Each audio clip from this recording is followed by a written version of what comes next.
प्यारे दोस्तों, स्वागत है आज की एक नई वीडियो में। दोस्तों, आज की इस वीडियो में आप सभी के सामने पन्ना धाय का चरित्र चित्रण लेकर के आ चुका हूं, जो कि दीपदान एकांकी की प्रमुख पात्र हैं। ठीक है ना। तो आज की वीडियो बेहद इंपॉर्टेंट होने वाली है, और अगर आज की इस वीडियो को आप ध्यान से देख लेते हैं तो पन्ना धाय का चरित्र चित्रण आपको रटना तो बिल्कुल पड़ेगा ही नहीं, क्योंकि सीधा आपके दिमाग में चला जाएगा। बहुत ही सरल चरित्र चित्रण मैंने बनाया है, और आप सभी को ऐसे ही जा करके सीधा का सीधा एग्जाम में लिख देना है। मैं गारंटी के साथ कहता हूँ पूरे 5 में से 5 अंक आपको हासिल हो जाएंगे। तो चलिए दोस्तों, शुरू करते हैं और पन्ना धाय का चरित्र चित्रण अच्छे से समझते हैं। ठीक है, देखिए, ऐसे ही आपको अपनी कॉपी में भी हाईलाइटेड हेडिंग लिखना है, लेकिन काले स्केच से लिखना है, लाल का उपयोग नहीं करना है। उसके बाद लिखेंगे पन्ना धाय दीपदान एकांकी की प्रमुख स्त्री पात्र हैं। कौन सी पात्र हैं? स्त्री पात्र। वह चित्तौड़ के महाराणा सांगा के 14 वर्षीय पुत्र उदय सिंह की धाय हैं। धाय कौन होता है दोस्तों? रखवाला, संरक्षक। तो महाराणा सांगा के 14 साल के पुत्र हैं, जिनका नाम है उदय सिंह, और उदय सिंह की वह संरक्षिका हैं। ठीक है, क्या करती हैं? उनकी सुरक्षा करती हैं, देख रेख करती हैं। उसकी चारित्रिक विशेषताएं इस प्रकार हैं, यानी कि पन्ना धाय की चारित्रिक विशेषताएं, चरित्र का चित्रण जो है इस प्रकार है। अब पहली हेडिंग डालेंगे चतुर और दूरदर्शी। चतुर और दूरदर्शी में लिखेंगे पन्ना अत्यंत ही चतुर और दूरदर्शी हैं।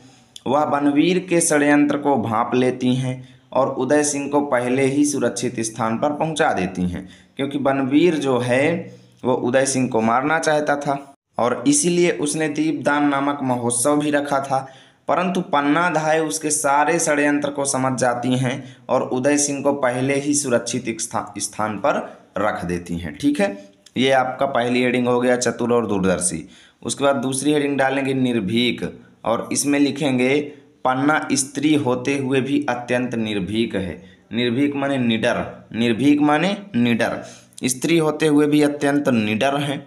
वह अकेले ही बनवीर का प्रतिरोध करती हैं, यानी अकेले ही बनवीर से सामना करती हैं, उससे लड़ती हैं कि वो उनके महलों में न घुसने पाए। ठीक है, उसके बाद तीसरी हेडिंग डालेंगे निर्लोभी, और इसमें लिखेंगे पन्ना में किसी भी प्रकार का कोई लोभ नहीं है। पन्ना में किसी भी प्रकार का कोई लोभ नहीं है, क्योंकि बनवीर उसे मिलाने के लिए अनेक प्रलोभन देता है। जैसे ही बनवीर उदय सिंह के कमरे में घुसा था तो पन्ना धाय को उसने बहुत सारे लालच दिया, है ना, बहुत सारे लालच दिया कि उसको मैं अपनी तरफ मिला लूँ और उदय सिंह की हत्या कर दूँ। परंतु पन्ना निर्लोभी थी, उसके अंदर किसी भी प्रकार का लोभ नहीं था। ठीक है ना, किंतु वह उसके प्रलोभन में ना आकर के अपने कर्तव्य के प्रति निष्ठावान है। ठीक है, पन्ना जो है किसी के प्रलोभन में नहीं आई, अपने कर्तव्य पर ध्यान दी। अब देखिए, ये निर्लोभी हेडिंग हो गई। चलेंगे अभी अगले हेडिंग पे, लेकिन इससे पहले आप लोग इसका स्क्रीनशॉट ले लो। आप सभी को लिखना पड़ेगा, नोट्स बनाना पड़ेगा, है ना, समझ लो। इसका स्क्रीनशॉट आप ले लो। चलो, अभी तक वीडियो को लाइक भी नहीं किए हैं तो कर दीजिए। चलते हैं अगली हेडिंग पे। अब अगली हेडिंग दोस्तों आपको बनाना है त्याग और बलिदान। त्याग और बलिदान, इसमें लिखेंगे पन्ना धाय में त्याग और बलिदान की भावना कूट कूट कर भरी है। त्याग और बलिदान की भावना जो है कूट कूट कर के भरी है। उसमें अटूट कर्तव्य निष्ठा है। कर्तव्य निष्ठा मतलब अपने कर्तव्य के प्रति लगे रहने की उनके अंदर एक लगन है। ठीक है, उदय सिंह की रक्षा के लिए वह अपने पुत्र चंदन को बलि वेदी पर चढ़ा देती हैं।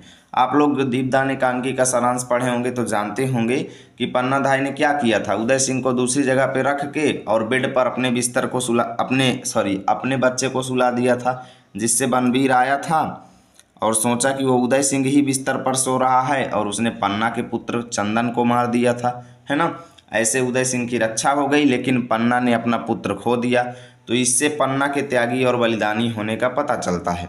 उसके बाद आपको निष्कर्ष हेडिंग डालना है, और लिखेंगे इस प्रकार हम कह सकते हैं कि पन्ना एक निर्भीक माने निडर, निर्लोभी माने बिना किसी लालच के, और त्यागी और बलिदानी स्त्री है। ठीक है, साथ ही उसमें कमल सा कोमल और वज्र सा कठोर हृदय विद्यमान है। इतना आपको लिखना है, और उम्मीद करता हूँ आपको पूरा चरित्र चित्रण समझ में आया होगा। प्लीज़ वीडियो को लाइक भी कीजिएगा, दोस्तों के पास शेयर भी कीजिएगा। ऐसे ही सभी एकांकियों पर हमारी वीडियो बनी हुई है, चैनल पे जाइए और देखिए। मिलेंगे आप सभी के साथ अगली वीडियो में, तब तक के लिए जय हिंद, जय भारत।